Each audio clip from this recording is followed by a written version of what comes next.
y también la carrera de geografía. Ellos necesitaban como contraparte boliviana, investigadores bolivianos también en geografía, pero obviamente no estábamos al mismo nivel, por ejemplo, de las exploraciones. Y es un poco parte de la historia incluso de los primeros mapas de Bolivia. Si ustedes revisan un poco la historia de la Sociedad Geográfica de La Paz y de Bolivia también, les comento que cuando Bolivia se independiza, ¿no?, de la colonia española, lo primero que necesitábamos era tener un mapa, ¿no? No teníamos ese instrumento para el gobernato del país. A partir de 1825, 1826, en 1828 recién se publica el primer mapa, que ni siquiera lo hacemos los bolivianos, porque no teníamos la técnica ni las herramientas para hacer las exploraciones, por ejemplo.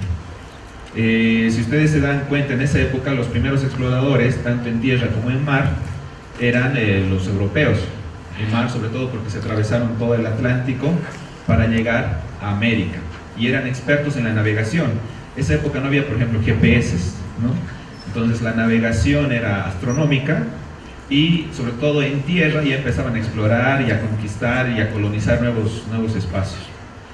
Cuando Bolivia se independiza, no teníamos tampoco los recursos, vamos a decir, científicos, ¿no?, el conocimiento para explorar los nuevos territorios. Entonces se hace más o menos como lo que ocurre hoy día, se contrata con consultores internacionales. Entonces los primeros exploradores no son bolivianos, son alemanes, franceses, suizos, etc., ¿no? Entonces estos exploradores internacionales tienen la obligación de hacer el primer mapa de Bolivia, de la nueva República de Bolivia.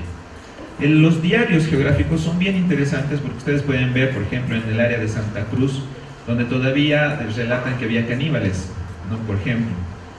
Imagínense, en esta época todavía es difícil entrar a la Amazonía. Casi el 50% del territorio amazónico, incluido Brasil y los países que componen toda la Amazonía, no está bien explorado en esta época. Imagínense hace más de 200 años atrás, era totalmente difícil, no había la accesibilidad que hay ahora, los vehículos que transportan en la actualidad, era bastante complicado.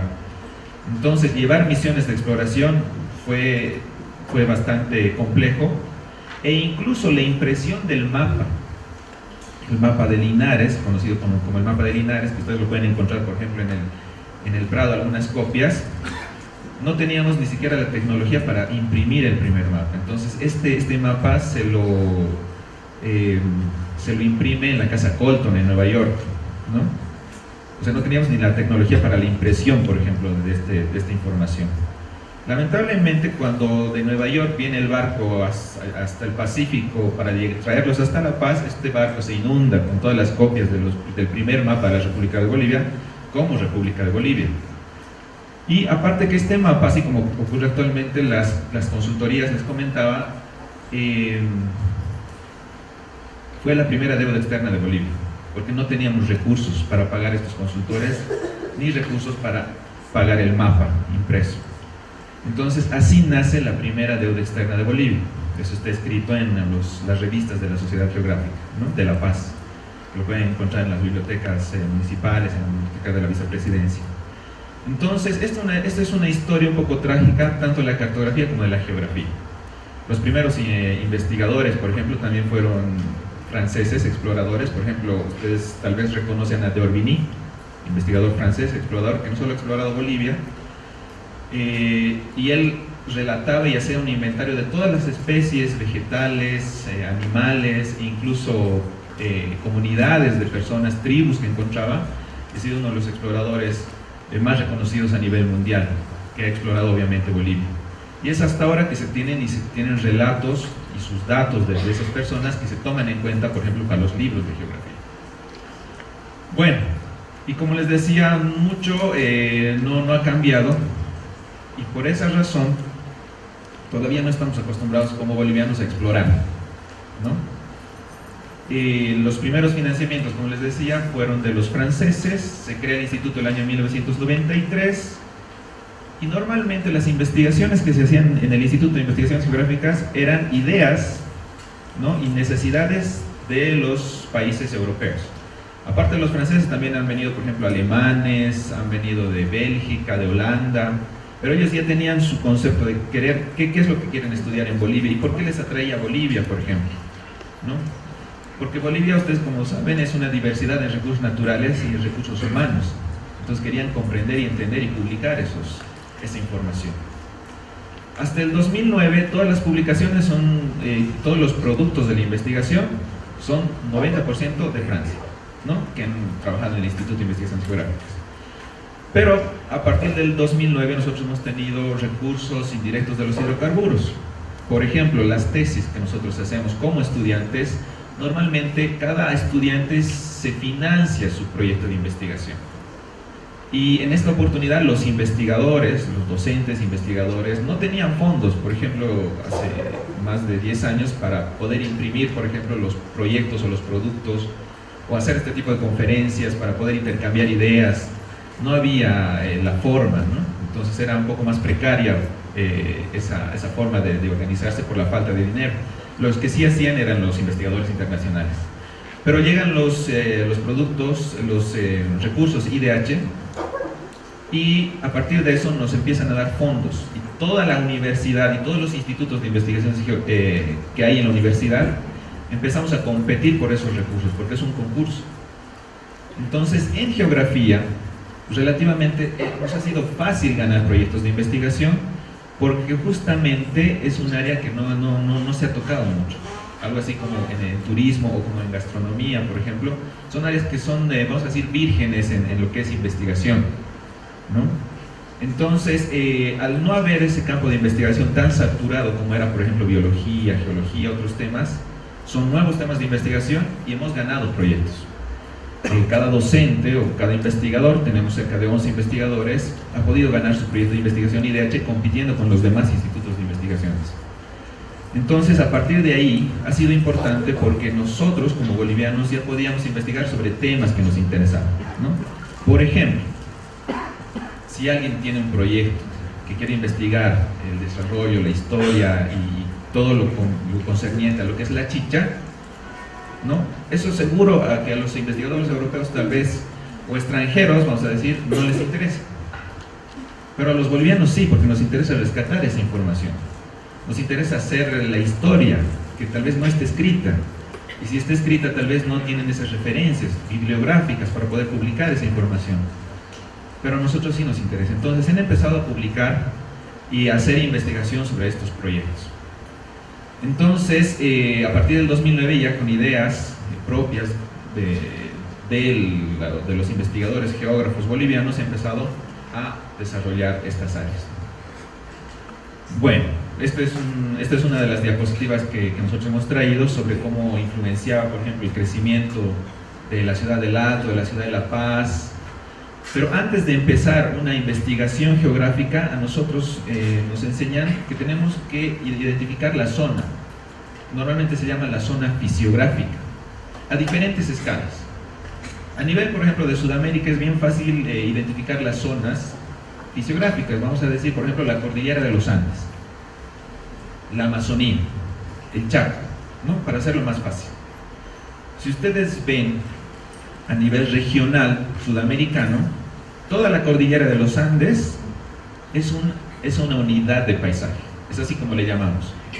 Esa unidad de paisaje, como decía nuestro director, rompe barreras fronterizas, político-administrativas.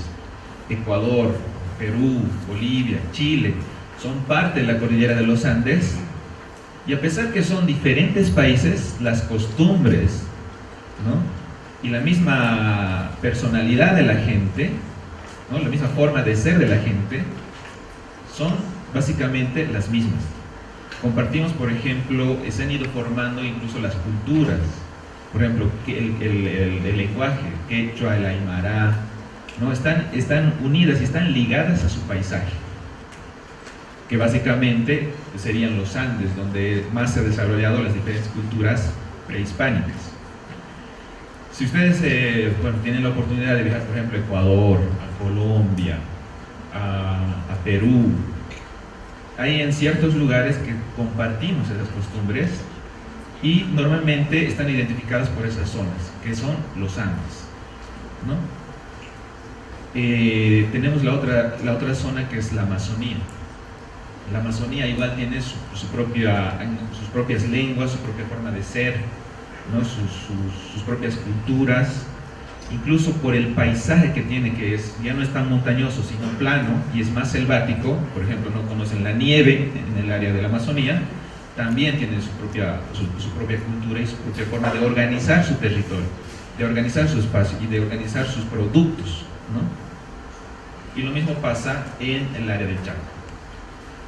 Haciéndole zoom, acercándonos ya a Bolivia, hay varios autores que han tratado de identificar las unidades de paisaje, que nosotros le llamamos mapa fisiográfico. El mapa fisiográfico, dependiendo de los autores, puede variar de 7 a 11. Hay el autor, por ejemplo, Montes de Oca, ¿no?, que ha escrito Geografía de Bolivia, que normalmente hace referencia a 7, Hugo Boero con Bolivia Mágica, ¿sí? Y tenemos también a Jorge Córdoba, que ha identificado 7 paisajes, unidades de paisajes, o unidades fisiográficas. Estas unidades fisiográficas, identificar estas unidades fisiográficas es importante. ¿Por qué?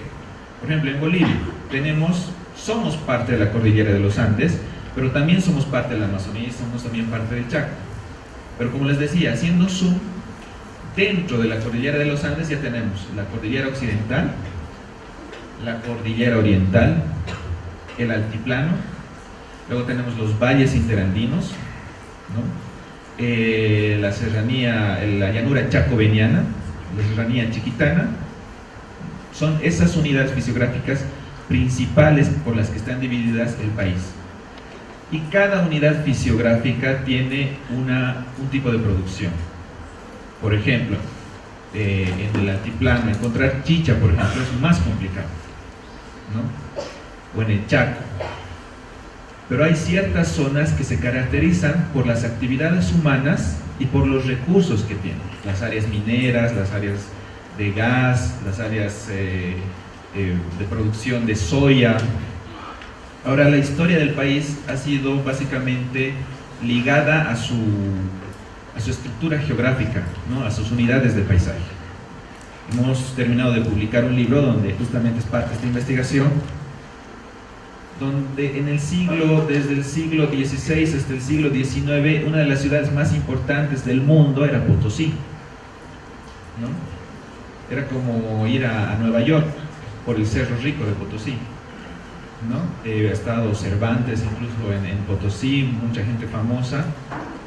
¿Por qué a todos les interesaba llegar a Potosí? Por la plata, por la inmensa riqueza que los mismos europeos conocían en Europa. Esa época, ¿no?, que era una de las ciudades más famosas, compitiendo con París, por ejemplo, para que se den cuenta. Muchos ahora no se pueden tal vez imaginar eso, pero Potosí era una de las zonas más ricas del mundo, ¿no? Había muchos migrantes de todo el mundo que llegaban a Potosí. Y Bolivia se caracterizaba, la región se caracterizaba por la minería. Primero la plata, luego el estaño, Potosí, Oruro, Sucre, las ciudades más importantes de Bolivia. Tenemos un autor geógrafo también francés, Hubert Mazurek, que describe cómo tal riqueza ha llegado a nuestra época y ha llegado a desaparecer. Ha habido un cambio de productividad en el país. Nosotros, por lo menos en esa época, vivíamos de la minería, ¿no? Y normalmente los recursos no se quedaban acá, se iban al extranjero.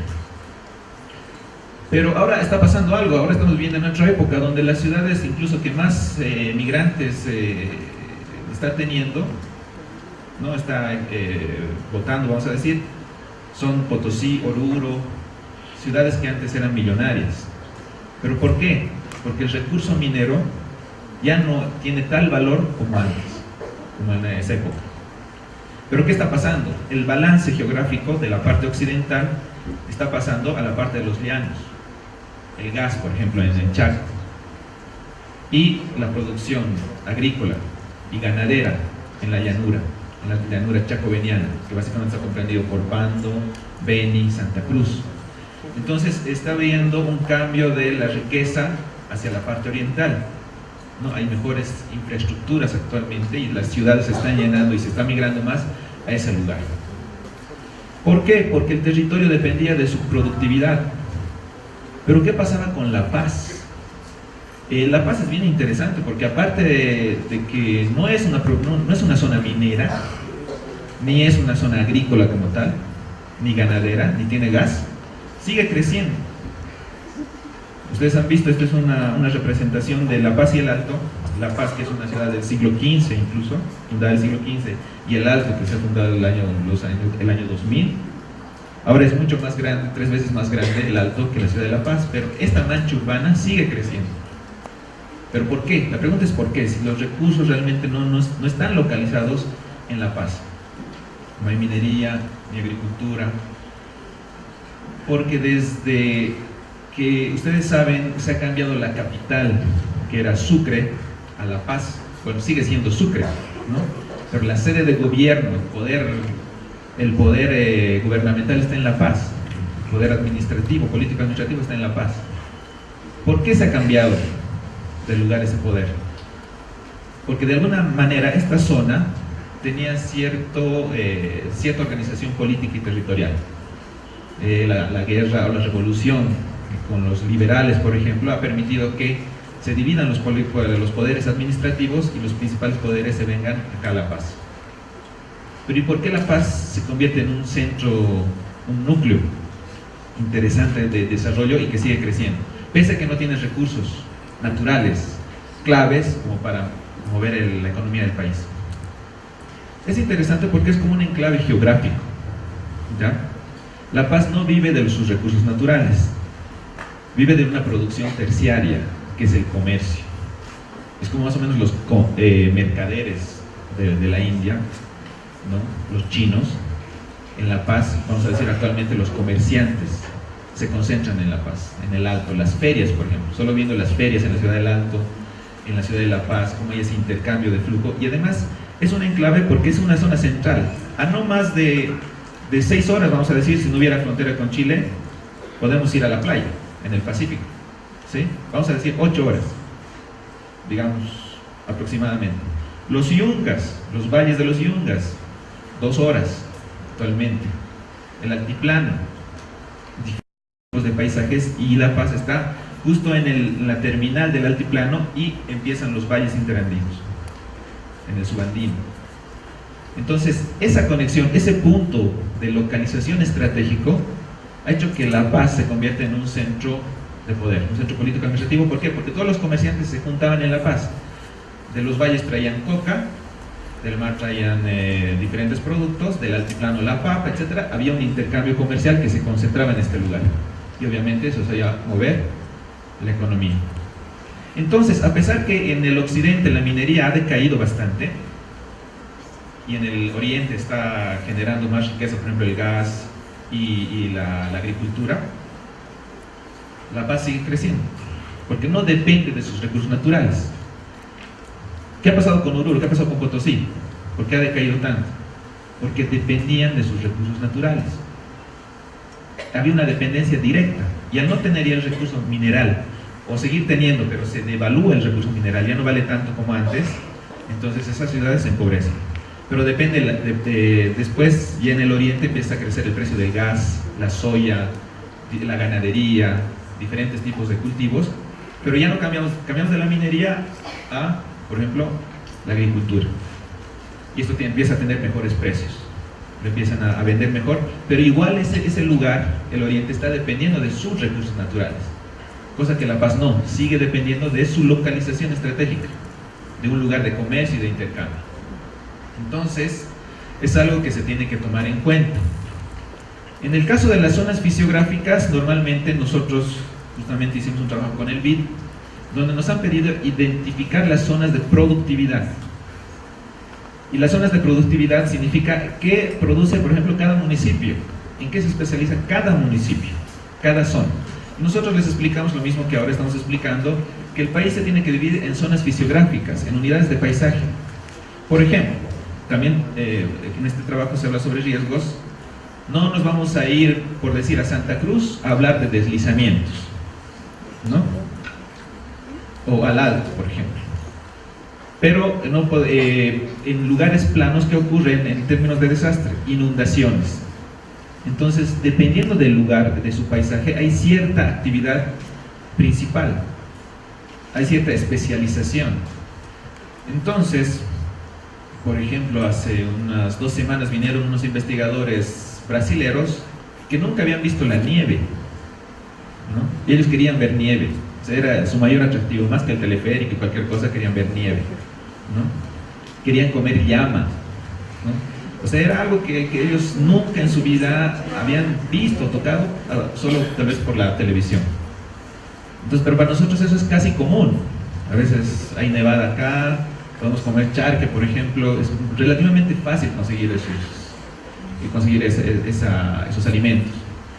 Pero parece que fueran 2 mundos diferentes estando tan cerca. Entonces ellos, al ser de la Amazonía, de las tierras bajas, y nosotros, al ser de tierras altas, tenemos diferente incluso forma de comer, de vestir, de actuar, y es por eso que nosotros dividimos estas unidades fisiográficas. Lo que querían los del BID era especialización productiva por municipio, y a veces los municipios no están bien divididos, en el sentido de que, por ejemplo, el municipio de La Paz, todos nos imaginamos que llega hasta, incluso algunos alcaldes pensaban que llegaba hasta el Illimani, ¿no? Pero otros piensan que solo es la zona urbana. Pero el municipio de La Paz en realidad llega hasta Tipuani, hasta Caranavi, y muchos no perciben eso. Entonces, ¿cuál es la especialidad del municipio de La Paz? La administración política, ¿no? O productividad de café, o productividad en los yungas, ¿no? Que es parte de los yungas, productividad de coca. Entonces, ¿qué actividad principal genera más recursos para el municipio? Y esa era nuestra tarea, identificar qué actividad productiva tiene cada municipio para especializarlo. Si alguien produce arroz, una buena calidad de arroz, papa, una buena calidad de papa, o se dedica también, por ejemplo, a producir recursos humanos. Hay buenos científicos, hay buenos ingenieros, hay buenos licenciados, hay buenos biólogos, hay buenos, no sé, ¿no? Por ejemplo, constructores, carpinteros. Entonces, esos también son recursos que se tienen que tomar en cuenta para clasificar en el municipio. Entonces, ¿qué actividad productiva más importante tiene? Entonces, para nosotros ha sido importante definir esa clasificación de unidades paisajísticas, de unidades fisiográficas, y ahí hemos descubierto algunos elementos, y ya vamos a ver, por ejemplo, el tema de los valles. Bueno, principalmente nosotros trabajamos también con imágenes de satélite. ¿Y quién produce, por ejemplo, coca? Normalmente la coca se produce en lugares de valles, y eso ocurre hasta en Colombia, en Perú, en Bolivia, ¿no? Y todos saben que la mejor calidad de coca y café, que es el mismo lugar, que son los valles, están en estos países. Tanto como Colombia y Bolivia pueden producir un buen café. Eso es por la calidad de suelos, por el clima, por la humedad, por la pendiente, etcétera, por varias características fisiográficas y geográficas que tiene que tener el café para tener un buen producto. Pero también muchos no toman en cuenta la parte humana. ¿Por qué Colombia nos gana en producir café, por ejemplo? ¿No? ¿O por qué se produce mejor calidad en café? ¿Será que tiene mejores suelos? ¿O porque será que tiene mejor actividad productiva, en el sentido de las empresas que se organizan mejor, las herramientas o los instrumentos que utilizan en Colombia son mejor utilizadas, ¿no? Son de mejor calidad para producir el mismo café con los mismos suelos en un mismo paisaje, que vamos a decir es Colombia y Bolivia? Y la coca. Ahora, en la coca hemos encontrado algo bien interesante. Conocemos el chapare y los yungas. No sé si ustedes alguna vez han masticado coca, pero la coca de los yungas es más dulce que la de chapare, ¿sí? Incluso para hacer diferentes productos, la coca de los yungas es mucho más dulce. Pero son los mismos paisajes, igual los dos son valles. Los valles de los yungas y los valles de chapare, con algunas leves diferencias. Por ejemplo, la precipitación, el grado de humedad, el tipo de suelo, el suelo que es más ácido o más, está más oxigenado, tiene mejor caracterización, etc. Pero esos pequeños detalles que varían los diferentes tipos de suelos hacen que un tipo de coca sea dulce o un tipo de coca sea más agrio, ¿no? Y eso lo hemos encontrado a través de las imágenes de satélite donde se identificaba coca, e incluso el color era un poco diferente de la hoja de coca en estos valles. Y ya yéndonos a Cochabamba, ustedes saben que hay una competencia de productividad. Normalmente, incluso ha habido conflictos entre productores, vamos a decir para que lo entienda más clarito, de coca, tanto de los yungas como del chapare. El tema del Tifnis, por ejemplo. En el Tifnis, el conflicto es por tierras productivas para sembrar coca, ¿no? Para producir coca y para producir otros tipos de cultivos, porque esas tierras son ricas en suelos, las características son ideales para poder hacer este tipo de cultivos. Y si hablamos de la chicha, igual hay lugares especializados. Si uno prueba la chicha en diferentes lugares, va a ver que el sabor incluso es diferente, donde influyen dos cosas: el lugar y quién lo prepara y cómo lo prepara, ¿no? Entonces, bueno, yo les doy el ejemplo, por ejemplo, de la coca para hacer un poquito, y un poquito conozco también más sobre esta caracterización, ¿no? De cómo incluso la coca de los yungas va para cierto consumo, y la coca de chapare también, ¿no? Entonces, y eso buscando nuevos territorios, nuevas tierras en la zona de los valles, que nosotros le llamamos valles interandinos. Todos los lugares donde hay este tipo de productividad son zonas de valles interandinos, que es una zona fisiográfica que nosotros las clasificamos. Y dentro de este proyecto, por ejemplo, que les comentaba de productividad, hemos hecho ya no el mapa por municipios, porque un municipio puede querer ser minero incluso, ¿no? Por ejemplo, han encontrado una veta de oro, entonces no queremos producir chicha, queremos producir oro. Este es político, cuando ese lugar es ideal para producir chicha, por ejemplo, ¿no? Pero no, quieren producir, o quieren hacer una ciudad, o quieren hacer una empresa. Entonces a veces la productividad de ese lugar es complicada. Entonces lo que nosotros hemos hecho es discutir un poquito que ya el límite de la unidad geográfica de estudio no sea el municipio, no sea el departamento, no sea el país, ¿no? Porque como les decía, la cordillera de los Andes está compartido por varios países, y los límites lo han hecho las personas, no lo hizo el paisaje, que es lo que más nos arraiga en nuestro territorio. Si uno ve una imagen de satélite en Google Earth, por ejemplo, ve la cordillera de los Andes, van a ver que no hay límites, pero sí hay algo que nos une: las montañas. En la Amazonía lo mismo, todo lo verde, Amazonía, pero rompe con barreras político-administrativas. Entonces, lo mismo pasa con nosotros a la escala ya de municipio. Ya no hacemos el análisis por municipio, sino el análisis por unidades de paisaje o unidades fisiográficas, que es lo ideal. Ahora también están utilizando el análisis de cuencas, ¿no? Que el Ministerio de Planificación está utilizando una nueva unidad, ya, no municipios. Han entendido algunos que no, municipios no es ideal para hacer un estudio de productividad, sino cuencas. Y las cuencas, la forma característica de las cuencas está básicamente dividiendo los valles, ¿no? Dentro de los valles, por ejemplo, que conocemos, valles de los yungas, valles interandinos, valles en la región del trópico, cada valle está definido por una cuenca. Es un poquito más complicado, pero en el estudio, en el instituto, preferimos hacer la unidad de investigación fisiográfica, y dentro de eso ver cómo resaltar la productividad. Entonces esas son las unidades que nosotros utilizamos, son unidades de paisajes, unidades fisiográficas, y en cada lugar los alimentos, por ejemplo, se caracterizan: el tipo de papa, ¿no? El tipo de maíz. Incluso entre una cuenca y otra ya llega a variar, porque una tiene más agua, menos agua, más suelos, más vegetación. Uno puede tener mejor productividad de chicha, por ejemplo, en cierto valle, pero no tiene accesibilidad para exportar ese producto. Si no solo los del pueblo, los del lugar conocen, pero ya exportar eso es más complicado. Pero sí, la chicha de otro valle es más conocida. ¿Por qué? Porque tiene mejor accesibilidad, mejor ingreso, tiene el camino ahí cerca, entonces es más fácil de vender, más fácil de producir. Entonces también son factores humanos, ya no son tan físicos, naturales, sino son factores humanos que llegan a alterar. Por eso lo importante es viajar y hacer trabajo de campo, ¿no? Si uno quiere hacer una investigación, por ejemplo, en lo que es productividad, en este caso de chichas, se puede hacer varios trabajos de campo y a varias muestras, que sería un poquito el método que tendríamos que seguir para ver y hacer una como clasificación, ¿no? De este tipo de producto. Bueno, entonces eso era un poco lo que nosotros queríamos exponer. Como les decía, es un poco el método que nosotros utilizamos. las unidades fisiográficas o las unidades de paisaje que les llamamos, donde no solo interviene el paisaje como tal, o sea, el tipo de cultivo, el suelo, la vegetación, el clima, la precipitación, sino también agregamos como geógrafos la parte humana. Eso también es importante. La parte humana donde, como les decía, qué tan hábil es el ser humano de hacer de ese recurso, incluso para exportar o para vender.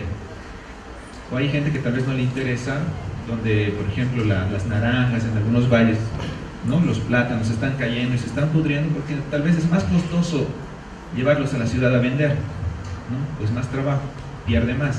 Entonces todos esos factores influyen en áreas productivas, ¿no? Y normalmente nuestros valles, que son bien característicos de nuestro país y de nuestra zona andina, son difíciles de acceder, es bien difícil la accesibilidad, ¿no? Nosotros incluso hemos ido hace 3 años a pie para hacer un estudio donde de una comunidad a otra se tardaba 2 días a pie, aquí en La Paz, ¿no? En Cochabamba me imagino que es lo mismo, o sea que falta todavía explorar, hay mucho trabajo que hacer.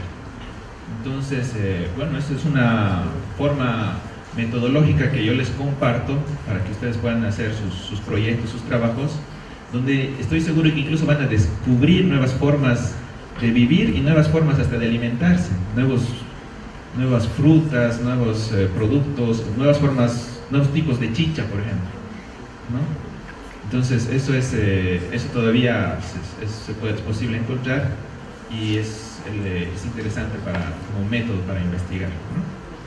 Entonces, de mi parte, les agradezco una vez más por la invitación y no sé si tienen algunas preguntas. Muchas gracias.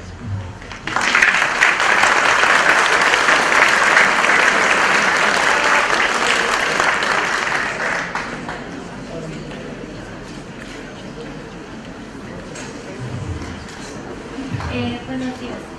La pregunta era, recién hace como medio año atrás leía un libro de clasificación de plantas que hay, diferentes tipos de plantas que hay en Bolivia, si hay alguna clasificación de diferentes productos alimenticios de las regiones, como una clasificación de plantas autóctonas o que también se dan aquí en Bolivia.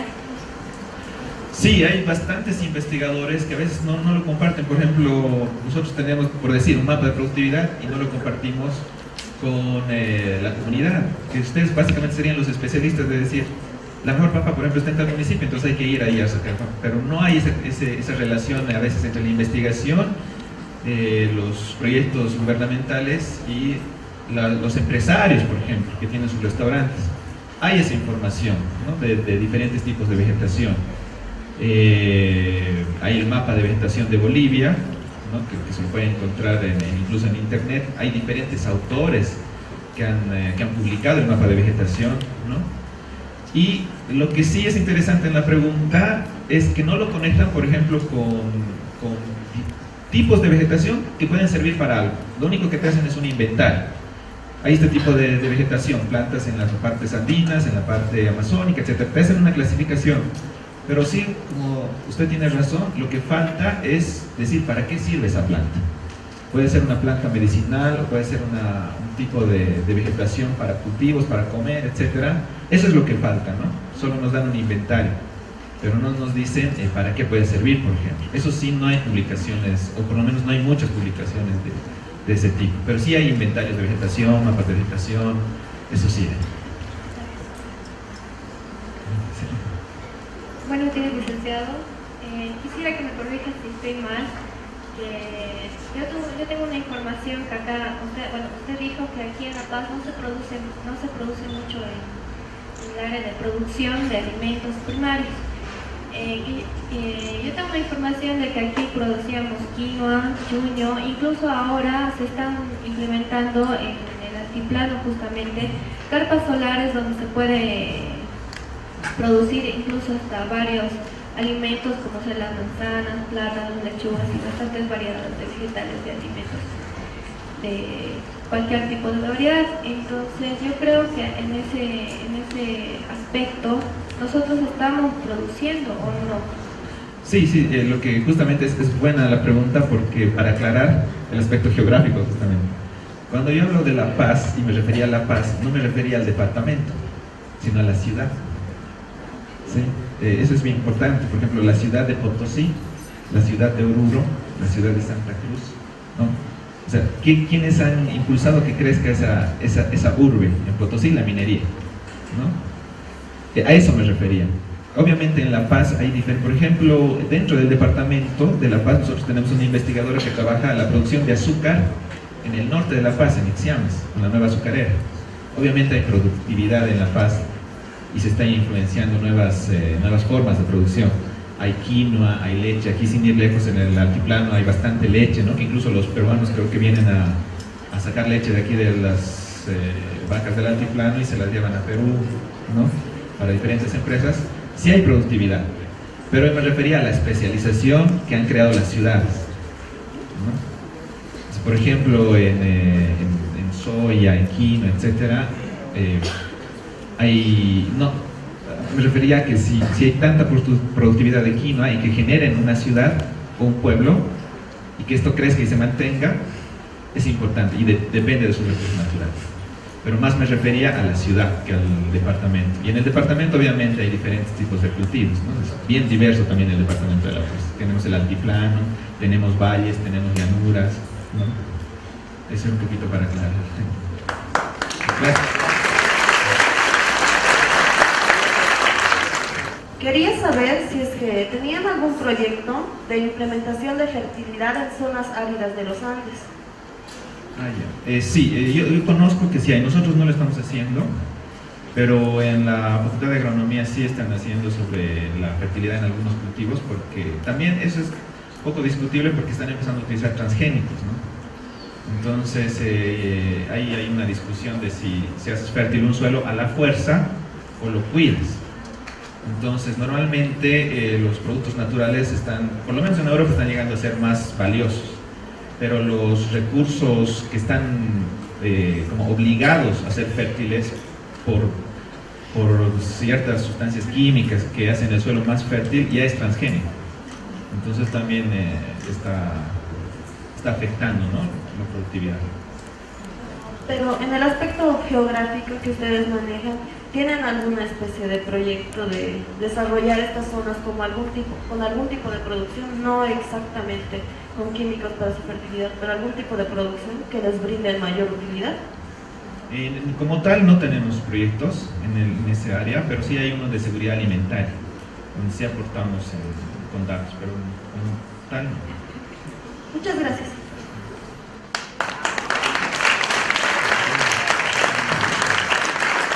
Bueno, muy importante la presentación del ingeniero Javier Núñez, que como director del Instituto de Investigación Geográfica nos ha venido a presentar la mañana de hoy, sobre todo por el enfoque que le ha dado al tema de los espacios fisiográficos en el territorio boliviano. Esta debería ser una cosecha de la conferencia de esta mañana, para que entendamos la forma como debemos analizar la geografía gastronómica de nuestro país. Ingeniero, muchísimas gracias, y a nombre de todos voy a entregar este presente con algunos recuerdos que tenemos por acá. Muchísimas gracias y un aplauso fuerte para